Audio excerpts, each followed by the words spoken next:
Esquema de continguts. L'energia. Abans de començar, us recomano que visualitzeu en la llista de reproducció de segon d'ESO de física i química què és l'energia, les seues característiques i els tipus d'energia: mecànica, sonora, tèrmica, química nuclear, radiant i elèctrica. En aquesta unitat veurem les fonts d'energia i l'aprofitament que fem d'aquestes, sobretot per a la producció d'energia elèctrica. Aquestes fonts seran no renovables, com la dels combustibles fòssils i materials radioactius, i les renovables, la biomassa, l'aigua, el vent, la terra i el sol.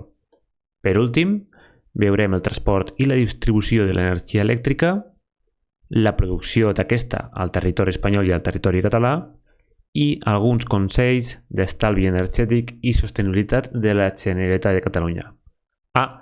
Si a partir d'aquest vídeo veu en la part de dalt que la icona no coincideix, és perquè l'energia, les fonts i l'aprofitament que fem és un tema en comú amb la matèria de física i química.